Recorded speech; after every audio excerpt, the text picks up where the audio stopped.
আমি আর মা ছিলাম তো দেশের বাড়িতে, আর তো 3 ভাই আমাদের কলকাতায়। ওরা আগেই চলে এসছে? হ্যাঁ, ওরা আগে চাকরি করতো। মেয়েতে তো মিলিটারিতে কাজ করতো পাকিস্তান হওয়ার আগে। ওই থেকে বন্দী হয়ে আসলো, তখন তো মিলিটারি জায়গায় পুলিশ হয়ে গেল। আর বড়দা তো আগেই ছোট মামার ওখানে থাকতো, কোম্পানিটি শিখতো।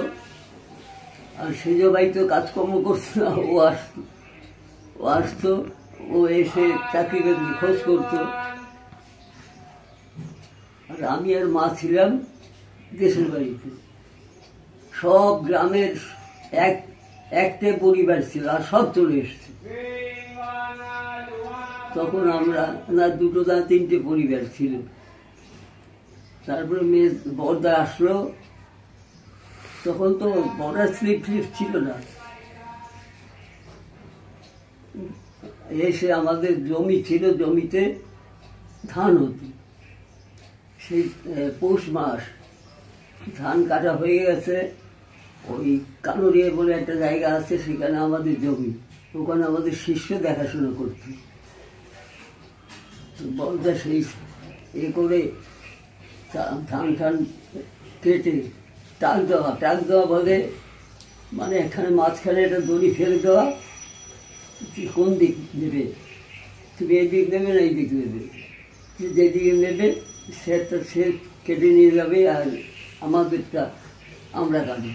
যে বড়দা সেই প্রথম ওই সব ধান উঠিয়ে ওই শিষ্য বাড়িতে সেইগুলো ঝাড় করে সেই ধানগুলো বিক্রি করলো। বিক্রি করে দিয়ে মা বললো, মা তো জানেও না, এসে মা বললো ধান কোন, বলে এই টাকা 500 টাকা। তখনকার দিনে এত ধান, তোমরা এখানে থাকবে না, তোমাদের নিয়ে যেতে হবে। তো সেই বাড়ি ঘর ছেড়ে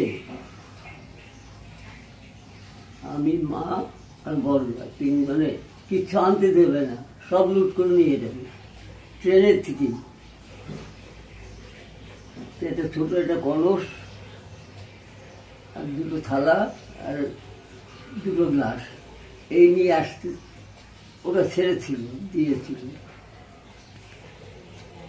কলকাতা আসলাম, মেয়েরা ওই মথুরাপুরে একটা বাড়ি ভাড়া করেছিল, সেইখানে আসলাম। সেইখানে এসে আবার স্কুলে ভর্তি হয়েছিলাম।